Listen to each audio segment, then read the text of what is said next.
UGC net economics की series में ये तीसरा वीडियो है। पहले दो वीडियो में हम डिस्कस किया माइक्रो इकोनॉमिक्स और उससे पहले हमने डिस्कस किया माइंडसेट जो आपके लिए रिक्वायर्ड है और कैसे सवाल आते हैं उनको कैसे टैकल करना है। आज की इस वीडियो में हम मैक्रो इकोनॉमिक्स को एक सिंपल कॉन्सेप्ट से समझेंगे। मैक्रो इकोनॉमिक्स सिंपल है बट कंफ्यूजिंग क्वेश्चंस आते हैं जिससे कि बच्चे मार्क्स लूज करते हैं। मैं उनको सिंपल सी चीज बताता हूं कि मैक्रो इकोनॉमिक्स ना आइडेंटिटी का खेल है। मतलब आपको आइडेंटिटीज क्लियर है, कॉन्सेप्ट्स क्लियर है तो मैक्रो इकोनॉमिक्स बहुत ही आसान है। क्योंकि ये मैक्रो इकोनॉमिक्स है जिसको इमेजिनेशन इसलिए आसान है क्योंकि देश की जीडीपी, न्यूज़पेपर पढ़ेंगे, ये चीजें पढ़े तो इंटरकनेक्शन होता है। इसलिए मैं बच्चों को हमेशा एक फॉर्मूला देता हूं, connection is equals to selection. Economics में ये बहुत इंपॉर्टेंट है कि अगर आप कॉन्सेप्ट्स को कनेक्ट कर पा रहे हैं, चीजों को समझ पा रहे हैं और अजम्पशंस की बाउंड्री को क्लैरिटी है तो आप इस मैक्रो इकोनॉमिक्स के सब्जेक्ट में आसानी से स्कोर कर सकते हैं। अब मैक्रो इकोनॉमिक्स में नेशनल इनकम जैसी चीजें हैं, इन्फ्लेशन है जो बार बार पूछा जाता है, मनी बैंकिंग है और मॉडल्स हैं जैसे आईएसएलएम मॉडल हो गया, कीन्स का मॉडल है, क्लासिकल है। इन सब की कंसेप्चुअल क्लैरिटी आज हम इसमें समझेंगे।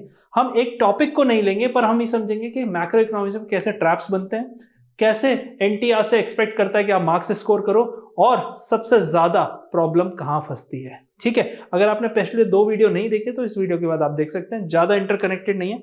और जो बच्चे सीरियस हैं उनके लिए वीडियो के बीच में एक गिफ्ट है विच इज एब्सोल्युटली फ्री और उसको you will love it, that's my guarantee. ठीक है, why macro economics is high scoring. क्यों ये मैक्रो इकोनॉमिक्स हाई स्कोरिंग है बट रिस्की भी है? क्यों?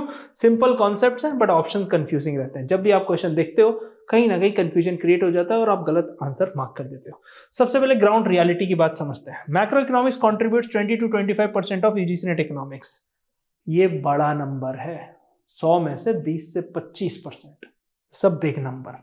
अब सिर्फ मैक्रो के सवाल नहीं आते इतने, मतलब मैक्रो मनी एंड बैंकिंग से भी लिंक्ड है, मैक्रो ग्रोथ से भी लिंक्ड है, मैक्रो इंटरनेशनल इकोनॉमिक्स से भी लिंक्ड है, मैक्रो इंडियन इकोनॉमी से भी लिंक्ड है। तो जब आपको मैक्रो इकोनॉमिक्स आ गई तो ये चीज आ ही जाएगी।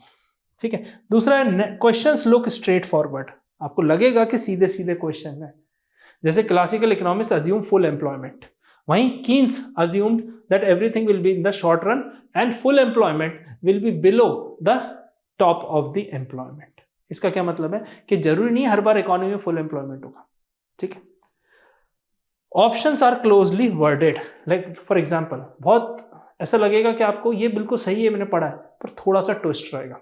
जैसे फिलिप्स कर्व की बात कर लेते हैं। फिलिप्स कर्व शॉर्ट रन में ट्रेड ऑफ है पर लॉन्ग रन में ट्रेड ऑफ नहीं है। लॉन्ग रन में फिलिप्स कर्व वर्टिकल हो जाता है, बट फिलिप्स कर्व क्यों वर्टिकल हो जाता है? क्योंकि नेचुरल रेट ऑफ अनएम्प्लॉयमेंट रहता है। लोगों का कहना है कि इकोनॉमी में ऐसे समय आएगा ही जहां पे लोग कहीं ना कहीं या तो स्विचिंग कर रहे होंगे अपनी जॉब या फिर वो टेक्नोलॉजी चेंज की वजह से जॉब लॉस होगा। मतलब लॉन्ग रन में ये प्रॉब्लम आनी ही आनी है। ये वाले ऑप्शंस रहते हैं। अब जैसे क्राउडिंग आउट इफेक्ट है, क्राउडिंग आउट इफेक्ट कैसे लिंक्ड है गवर्नमेंट इन्वेस्टमेंट से, कैसे लिंक्ड है रेट ऑफ इंटरेस्ट से और कैसे लिंक्ड है प्राइवेट इन्वेस्टमेंट से, इसको भी हम आगे समझेंगे। पर इन तीनों को लिंक करने के बाद सवाल आता है कैसे ये एलएम कर्व से लिंक्ड है। मतलब अगर कोई लिक्विडिटी ट्रैप की सिचुएशन है तो क्या क्राउडिंग आउट इफेक्ट वर्क करता है? इस टाइप के सवाल आपसे पूछते हैं। ठीक है, सबके आंसर हम आगे देखेंगे, don't worry. UGC NET macro punishes वेग अंडरस्टैंडिंग। अगर आपकी अंडरस्टैंडिंग वेग है तो आपकी पनिशमेंट तय। मोर देन रॉन्ग कैलकुलेशन, तो कैलकुलेशन ऊपर नीचे हो जाएगी क्योंकि 4 ऑप्शन रहेंगे तो आप वहां तक पहुंच ही जाओगे। बट अगर अंडरस्टैंडिंग वेग है, मतलब क्लियर नहीं है, सिंपल सेंस, क्लैरिटी नहीं है, धुंधला दिख रहा है, कॉन्सेप्ट धुंधले हैं आपके दिमाग में, तो प्रॉब्लम आएगी। अब ये हिडन ट्रिक है कि कैसे एमसीक्यू डिजाइन किए जाते हैं, क्योंकि जिस चीज से हमें लड़ना है हमें समझ में आना चाहिए वो किस तरह से आने वाले है। अगर मैं यहाँ क्रिकेट खेल रहा हूँ तो मुझे बॉलर के बारे में भी नॉलेज चाहिए कि वो कैसी बॉल डालने वाला है, जिस हिसाब से मैं तैयार रहूं। वही सेम चीज है, आप एनटीए यूजीसी नेट इकोनॉमिक्स दोगे तो आपको पता होना चाहिए कि आगे से क्वेश्चन कैसा आने वाला है, कैसे ट्रैप्स हैं। अब ये हिडन ट्रिक है। ठीक है, NTA typically ask stock versus flow, wealth versus income. Wealth stock concept है, फ्लो इनकम है, मतलब ईयर बाय ईयर चेंज होता है पर वेल्थ एक्यूमुलेट होती है। ये डिफरेंस जानना जरूरी है। तो वो पूछेंगे ये इन्वेस्टमेंट क्या है ना, वो पूछेंगे जीडीपी क्या है, इस टाइप से। फिर देन दे टेस्ट अजम्पशंस, जैसा कि मैंने आपको बताया क्लासिकल और कीनीशियन के केस में। अब क्लासिकल बिलीव करते हैं न्यूट्रलिटी ऑफ मनी पे, मनी इज न्यूट्रल। वहीं अजम्पशंस में आपको ये ध्यान रखना है कि जब कीन्स की बात हो तो न्यूट्रलिटी से दूर रहना है। वेज फ्लेक्सिबिलिटी की बात करते हैं क्लासिकल्स, वेज रिजिडिटी की बात करते हैं कीन्स। तो ये कॉन्सेप्ट है। क्यों है कॉन्सेप्ट? क्योंकि 1929 में जब ग्रेट डिप्रेशन आया था तो क्लासिकल इकोनॉमिस्ट की पूरी थ्योरी फेल हो गई थी, और उनका ये कहना था कि अगर वाइड स्प्रेड अनएम्प्लॉयमेंट है और इकोनॉमी में प्रोडक्शन है तो जिस भी वेज पे एम्प्लॉयमेंट अवेलेबल होगा लोग उस पर करने को, जॉब करने को तैयार हो जाएंगे। तो उनका कहना था कि वेजेस नीचे आ जाएंगी। मतलब आज मैं 30,000 रुपये महीने में अगर काम कर रहा हूँ और कल को इकोनॉमी में जॉब लॉस होता है और जॉब, वही सेम जॉब 15,000 रुपये में अवेलेबल है तो मैं कर लूंगा, ऐसा क्लासिकल का कहना था। मतलब वेजेस आर फ्लेक्सिबल अपवर्ड और डाउनवर्ड बोथ, बट कीन्स का कहना है कि वेजेस आर रिजिड डाउनवर्ड। अब यही डिफरेंस है, यहां पर आपसे चीजें पूछी जाती है। फिर आ जाता है टर्मिनोलॉजी के ट्रैप्स आ जाते हैं। सेम टर्मिनोलॉजी है, जैसे high powered money, reserve money, monetary base, am not, अब लगभग आसपास है पर यहां आप फंस जाते हो। फिर वो कंसेप्चुअल न्यूमेरिकल्स आपसे पूछे जाते हैं कि भाई न्यूमेरिकल्स कैसे हैं। जैसे for example y is equal to C plus I plus G. अब इस न्यूमेरिकल में सबसे ज्यादा ध्यान देने की बात है, अगर मैं आपसे कहता हूं कि इन्वेस्टमेंट इकोनॉमी में बढ़ रहा है, वहीं पर कंजम्पशन और गवर्नमेंट एक्सपेंडिचर कांस्टेंट है, तो ये एक ट्रैप है। ये ट्रैप में बच्चे फंस जाते हैं। तो इस टाइप से न्यूमेरिकल का ट्रैप भी पूछा जाता है। जैसे लीकेजेस और इंजेक्शंस के बारे में भी पूछा जाता है। So if two options look correct, one violets macro identity. Identity क्या होती है? जो कॉन्सेप्ट्स हैं। जैसे ये एक आइडेंटिटी, ऐसी आइडेंटिटी आपकी सेविंग्स की बनती है, इन्वेस्टमेंट की बनती है, मतलब लीकेज और इंजेक्शंस की बनती है। ठीक है, अब आते हैं हम नेशनल इनकम पे। बहुत इंपॉर्टेंट है। जो बच्चे आप सीरियसली प्रिपेयर कर रहे हो, 400 पेजेस के रिविजनरी नोट्स बनाए बेहतरीन, सारे सब्जेक्ट के, 10 सब्जेक्ट्स के। नीचे सपोर्ट नंबर दिया है, वो आपके लिए गिफ्ट है, क्योंकि अगर आपने यहाँ तक वीडियो देखा है मतलब आप अपने ड्रीम को लेके सीरियस हैं। अब वो सारे जो भी नोट्स मैंने आपको दिए हैं वो पिछले 12 साल के मेरे UGC NET teaching plus test series बनाने का एक्सपीरियंस है। उसमें 24 बार पेपर हुआ है 12 साल में, मतलब हर साल में 2 बार होता है। उस बेसिस पे मैंने वो 400 प्लस पेजेस के रिविजनरी नोट्स बनाए, जिसको पढ़ना कैसे है इसी तरह से जो मैं यहाँ नेशनल इनकम में बताने वाला हूँ। तो ये आपके लिए गिफ्ट है, क्योंकि आप एक सीरियस एस्पिरेंट है। ठीक है, where maximum silly mistakes happen, यहीं पर होती है सारी प्रॉब्लम। जीडीपी वर्सेस जीएनपी, क्या डिफरेंस है इसमें? इसमें डिफरेंस है net factor income from abroad, इसका डिफरेंस है। तो कॉन्सेप्ट क्लियर होने चाहिए कि मैं एनएफआईए जोड़ूंगा हटाऊंगा तो क्या हो जाएगा। ये डोमेस्टिक की बात करता है, टेरिटरी की, ये लोगों की बात करता है, नेशनल की। ठीक है, factor cost versus market price होता है, डिफरेंस होता है। तो जीएसटी अभी सरकार ने लगाया 2017 में, अब जीएसटी लगा तो मतलब फैक्टर प्राइस में टैक्स जोड़ेगा तो मार्केट प्राइस बन जाएगा, पर वहीं पर सब्सिडीज इसको डिस्टॉर्ट भी करती हैं। कैसे करेंगे? अगर सब्सिडी फर्टिलाइजर पे दे रहे हो तो मार्केट प्राइस डिफरेंट हो जाएगा जो कंज्यूमर पे करता है, पर जो प्रोड्यूसर को मिलता है फैक्टर कॉस्ट वो डिफरेंट हो जाएगा, और बीच में जो मार्जिन रहेगा वो सब्सिडी करेगा। तो यही सारी चीजें डिफरेंस है। फिर रियल वर्सेस नॉमिनल का भी होता है ना। वैसे ही डबल काउंटिंग भी होती है कि भाई रॉ मटेरियल में काउंट हो गया और फिर फिनिश गुड्स में फिर से कर दिया, मतलब टायर बनने की रबर भी काउंट कर ली और फिर कार बनने की पूरा प्रोडक्शन भी कर लिया। अब कार में टायर तो लगना ही है तो रॉ मटेरियल डबल काउंट हो गया। तो इस तरह से ये ट्रैप्स होते हैं जो आपको समझने हैं, नेशनल इनकम में पूछे जाते हैं। जैसे फॉर एग्जांपल नेशनल की बात कर लेते हैं। एक डॉक्टर है, यूएस में रहता है, 2 साल से काम कर रहा है और पैसे अगर इंडिया भेज रहा है तो वो किस कैटेगरी में आएगा? सवाल उठता है कि वो रेसिडेंस है कि सिटीजन है, किस तरह से। तो इस तरह से क्वेश्चंस आपके दिमाग में उठते हैं और उन क्वेश्चंस के हिसाब से हमको आंसर करना होता है। ठीक है, जैसे इंटरमीडिएट गुड्स मैंने आपको बताया था, फाइनल आउटपुट में मतलब कार के टायर और पूरी कार। ठीक है, सेफ लॉजिक क्या? National income measures value added not total sales, मतलब जहां जहां एडिशन हुआ है वही काउंट होता है, ना कि कोई चीज मल्टीपल टाइम्स सेल हुई है। ठीक है, फिर आ जाते हैं हम यहां पर इन्फ्लेशन एंड अनएम्प्लॉयमेंट पे, फेवरेट टॉपिक, काफी क्वेश्चंस आते हैं। ठीक है, डेफिनेशंस आर नॉट इनफ। अगर आप सोचोगे सिर्फ डेफिनेशन पढ़ के चला जाऊं तो हो जाएगा, नहीं, यहां समझाता हूं। Demand pull versus cost push inflation, मतलब प्रोड्यूसर की अगर वेजेस बढ़ गई, प्रोड्यूसर की रॉ मटेरियल का खर्चा बढ़ गया तो वो कॉस्ट पुश इन्फ्लेशन है। और डिमांड पुल क्या है? मेरी जेब में ज्यादा पैसा आ गया तो मैं ज्यादा डिमांड कर रहा हूं, ऐसे ही 10 लोगों की जेब में और पैसा आ गया तो आउटपुट अगर सेम है तो इन्फ्लेशन बढ़ जाएगा, है ना।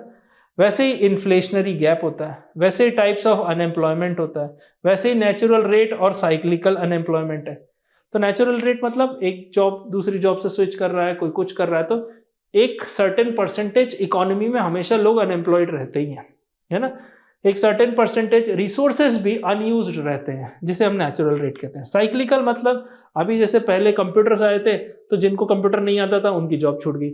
आज के जमाने में एआई आ रहा है, अगर जिनको एआई नहीं आएगा उनकी जॉब छूट जाएगी। मतलब एआई आपकी जॉब नहीं खाएगा, आपकी जॉब वो खाएगा जिसको एआई आता है ना। तो वही सारी साइक्लिकल मतलब इकोनॉमी में बिजनेस साइकिल ऊपर नीचे होती है, उस हिसाब से ये चीज होती है। अब कॉमन ट्रैप क्या है इसमें, ये डिसइन्फ्लेशन और डिफ्लेशन में बच्चे कंफ्यूज हो जाते हैं। तो इन्फ्लेशन में कई तरह के टर्म है, स्क्यूफ्लेशन है, श्रिंकफ्लेशन है, मतलब आपने देखा होगा कि बिस्किट हो गया, ऐसे काफी सारी चीजें जिनके प्राइस बहुत टाइम से सेम है, चॉकलेट हो गई, पर उनके साइज कम होते जा रहे हैं। तो श्रिंकफ्लेशन मतलब पैसे नहीं बढ़ रहे हैं पर जो उनको डिलीवरी मिल रही थी वो कम होती जा रही है। एक छोटा सा एग्जांपल समझते हैं। मान लीजिए आप एक कार ड्राइव कर रहे हैं या आप एक एक्टिवा या बाइक ड्राइव कर रहे हैं, ठीक है। अब ये कार आपकी 80 किलोमीटर पर आवर की स्पीड से चल रही है। अगर ये कार 40 किलोमीटर पर आवर से हो जाए तो हम इसे बोलेंगे डिसइन्फ्लेशन। तो मतलब इकोनॉमी में प्राइसेस अगर इस तरह से हैं जो कम हो रहे हैं पर स्टिल आगे तो बढ़ ही रहे हैं, तो आगे बढ़ने की स्पीड कम हो गई, उसे हम कहते हैं disinflation, is a fall in inflation. वहीं डिफ्लेशन क्या कहता है, डिफ्लेशन कहता है कि जब कार रिवर्स गियर में चलने लगे उसे हम कहते हैं डिफ्लेशन, मतलब प्राइसेस कम होने लग जाए, ठीक है। तो बच्चे इसमें कंफ्यूज होते हैं, इसीलिए मैंने आपको एग्जांपल से बता दिया। अब मनी एंड बैंकिंग की बात करते हैं। अब मनी एंड बैंकिंग से मुझे एक चीज याद आई, अगर आप सीरियसली यूजीसी नेट के लिए तैयारी कर रहे हैं ना, तो आपकी एक आई ओपनिंग टेस्ट मैंने बनाया जो कि एब्सोल्युटली फ्री है। 2 मिनट आप मुझे देना, इस पर सुनना। कुछ एरियाज होते हैं जैसे conceptual clarity, revision, MCQ solving, है ना। देन आपका एमसीक्यू पे आप अप्रोच कैसे रखनी है, फिर रिवीजन करना है तो कंसेप्चुअल क्लैरिटी हो गई, रिकॉल मेथडोलॉजी, ऐसे 10-12 पैरामीटर्स के साथ 50-60 क्वेश्चन का मैंने एक टेस्ट बनाया। उस टेस्ट को देने के बाद एक लंबी सी रिपोर्ट जनरेट होती है। वो रिपोर्ट में आपके प्लस माइनस सब लिखे हैं, तो आपको पता चलेगा ये एरियाज मेरे वीक है, ये एरियाज मेरे स्ट्रांग है। माइक्रो मेरा स्ट्रांग है, स्टैटिस्टिक्स वीक है, करंट अफेयर्स मेरे स्ट्रांग है बट एमसीक्यू सॉल्विंग टेक्निक खराब है, रिकॉलिंग तो ठीक है बट रिवीजन में कम करता हूं। ऐसे बहुत सारी चीजें आपको आई ओपनिंग मिलेगी। ये टेस्ट 10 से 12 मिनट रिक्वायर मतलब आपकी चाहता है, जो रिक्वायरमेंट है इस टेस्ट की, और जो रिपोर्ट है वो आपको एक डायरेक्शन देती है प्रिपरेशन के लिए। तो आप जैसे सीरियस एस्पिरेंट्स के लिए हमने ये टेस्ट बनाया जिसकी रिपोर्ट आपके व्हाट्सएप नंबर तक डिलीवर होगी। तो अगर आप इंटरेस्टेड हो तो नीचे सपोर्ट नंबर पे psychometric diagnosis test of UGC NET मांग लेना, आपको टेस्ट मिल जाएगा, ठीक है। फिर आ जाते हैं स्मॉल यूनिट और बिग वेट। मतलब मनी एंड बैंकिंग में हमेशा आप देखोगे यूनिट बड़ी स्मॉल है, छोटी सी है, पर वो घुमा फिरा के क्वेश्चन पूछते हैं। जैसे M1 नैरो मनी हो गया, M3 ब्रॉड मनी हो गया। अब नैरो मनी में ऐसा क्या जोड़ दूं कि वो ब्रॉड मनी बन जाए, तो वो होते हैं टाइम डिपॉजिट। तो इस तरह की कंफ्यूजिंग चीजें पूछी जाती हैं, है ना। तो मनी सप्लाई के मेजर हो गए। फिर क्रेडिट क्रिएशन की बात हो गई, कैसे इकोनॉमी में क्रेडिट बढ़ता है। तो repo rate, reverse repo rate किया। अब रिवर्स रेपो रेट तो डिसकंटिन्यूड हो गया, उसकी जगह आ गया SDF, स्टैंडिंग डिपॉजिट फैसिलिटी। अब इन दोनों में डिफरेंस क्या है, इन दोनों में डिफरेंस मेजरली है कोलेट्रल का। SDF में कोलेट्रल के बिना हो जाता है, रिवर्स रेपो में नहीं होता था। RBI अब SDF को यूज करता है, ये अपना फ्लोर लिमिट बन गई। तो इस तरह से मॉनेटरी पॉलिसी के टूल्स भी हैं कि अगर फॉर एग्जांपल इकोनॉमी में मल्टीप्लायर इफेक्ट मेजर करना है, ठीक है, मैं कल ही क्लास में डिस्कस कर रहा था इसलिए मैं आपको बता रहा हूं। अगर इकोनॉमी में आत्मनिर्भर भारत प्रोग्राम के चलते जितना मल्टीप्लायर इफेक्ट इकोनॉमी में है, मतलब investment with impact on GDP, अब इस मल्टीप्लायर इफेक्ट को मेजर करना है। अब इसके मेजरमेंट में मैंने एक कंडीशन डाल दी कि RBI ने CRR है ना जो 1% से बढ़ा दिया। मतलब पहले RBI के पास जो पैसा रखना होता था उससे 1% अब ज्यादा रखना है बैंक को, तो मल्टीप्लायर इफेक्ट आगे बढ़ेगा या कम होगा? ऑब्वियस है कम होगा, कम पैसा रहेगा, कम इन्वेस्टमेंट होगा, तो उसका रिपल इफेक्ट भी कम होगा। इस टाइप के क्वेश्चन पूछे जाते हैं मॉनेटरी पॉलिसी टूल्स से लिंक्ड, ठीक है। इसके अलावा एक और चीज है, क्राउडिंग आउट इफेक्ट की मैंने आपको बताई थी, कैसे होगी, चलो इसको समझते हैं, ठीक है। अब गवर्नमेंट ने इन्वेस्टमेंट बढ़ा दिया। जब गवर्नमेंट इकोनॉमी में इन्वेस्टमेंट बढ़ाएगी, मतलब वंदे भारत चालू कर रही है, रोड बना रही है, है ना। तो उसके बाद क्या होगा, जो इंटरेस्ट रेट्स हैं वो भी बढ़ जाएंगे, क्योंकि गवर्नमेंट को पैसा चाहिए तो गवर्नमेंट बोरो करेगी पैसा। और जब गवर्नमेंट बोरो कर रही और प्राइवेट सेक्टर भी बोरो कर रहा है तो कंपटीशन बढ़ जाएगा उस पैसे का, जो लोन के लिए फंड्स अवेलेबल है हमारे देश में, तो इंटरेस्ट रेट बढ़ जाएगा। अब जब इंटरेस्ट रेट बढ़ जाएगा तो ये जो इन्वेस्टमेंट है, जिसे प्राइवेट इन्वेस्टमेंट मैं कहता हूं, ये कम हो जाएगा। अब जब ये है, ये सिनेरियो, जैसे इसे हम कहते हैं क्राउडिंग आउट इफेक्ट, मतलब गवर्नमेंट घुस गई इकोनॉमी में तो उसने क्राउड आउट कर दिया किसको, प्राइवेट इन्वेस्टर्स को, कि अब हम इन्वेस्ट करेंगे तुम हट जाओ। और रेट ऑफ इंटरेस्ट बढ़ गया, मतलब जो कॉस्ट ऑफ बोरोइंग है, मतलब लोन लेना, उसकी कॉस्ट होती है जो हम इंटरेस्ट रेट कहते हैं, वो बढ़ गई। जब कॉस्ट ऑफ बोरोइंग बढ़ गई तो इसका क्या मतलब, वो प्राइवेट इन्वेस्टर्स हाथ पीछे खींच लेंगे कि क्या महंगा हो गया इन्वेस्टमेंट। अब इसको हमको ISLM कर्व से अगर जोड़ना है, ठीक है।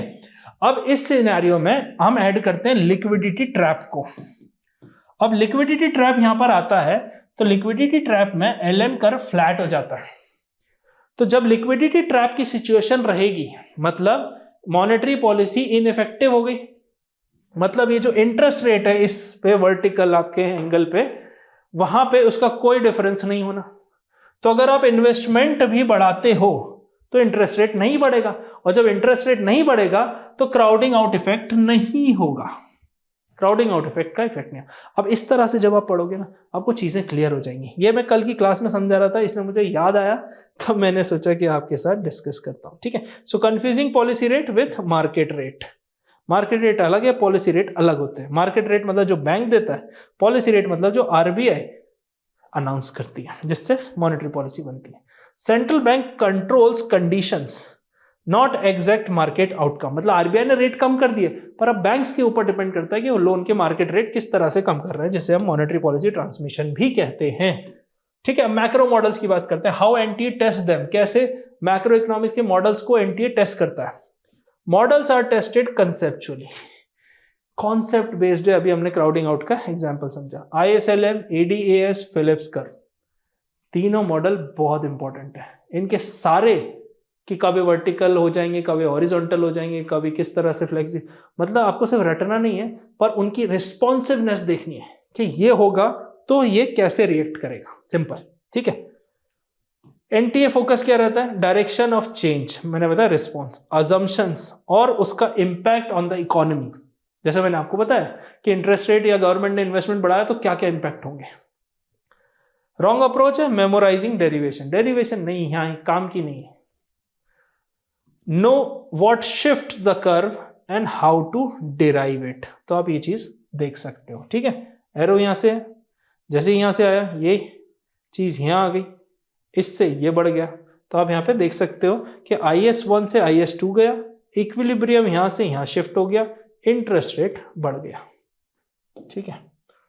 अब ये बहुत इंपॉर्टेंट स्लाइड है, जितने भी टॉपर्स इकोनॉमिक्स से निकले उन्होंने ये टेक्निक अपनाई है। ये होती है एलिमिनेशन स्ट्रेटजी। कैसे क्रैक करना है macro. Macro is identity and assumption, दो चीज, आइडेंटिटी मैंने बताई थी, कॉन्सेप्ट्स आपके क्लियर रहेंगे तो आपको पता रहेगा कि अगर इन्वेस्टमेंट बढ़ रहा है तो गवर्नमेंट और कंजम्पशन दोनों कांस्टेंट नहीं रह सकते, है ना, ऐसे ट्रैप्स है। फिर एलिमिनेट करना है जो वायलेटिंग डेफिनेशंस है, जैसे full employment in Keynes, no Keynes always assume under employment, ठीक है। Remove extreme words, so always, never, इस टाइप के word, like when government invest there is always a condition of crowding out effect. अब word आ गया always, but नहीं होता, मैंने अभी आपको बताया कि लिक्विडिटी ट्रैप की सिचुएशन में क्राउडिंग आउट नहीं होगा, ठीक है। Choose option consistent with the model logic, मतलब मॉडल आपने पढ़े हैं सारे, उसका एक लॉजिकल फ्लो है, उसके हिसाब से आपको ऑप्शंस चूज करने कि ये इस मॉडल के साथ फिट हो रहे हैं कि।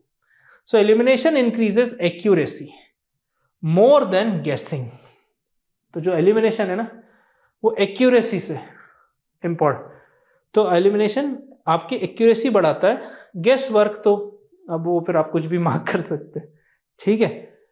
अब ये फाइनल टेक अवे बहुत इंपॉर्टेंट स्लाइड है, क्यों कि कौन एक्चुअली क्लियर करता है मैक्रो इकोनॉमिक्स के क्वेश्चंस को, कैसे आप मास्टर कर सकते हो। पहला है आइडेंटिटीज और डेफिनेशन को रिवाइज करना, कि शॉर्ट रन में कैसे रेट करते हैं, लॉन्ग रन में कैसे करते हैं, क्या इनकी डेफिनेशन है। माइक्रो के वीडियो में भी, जो पिछला वीडियो आपने देखा होगा, नहीं देखा तो पिछला पब्लिश हुआ है, आप उसको देख लेना, उसमें भी मैंने ये डेफिनेशंस के बारे में काफी कुछ बताया था।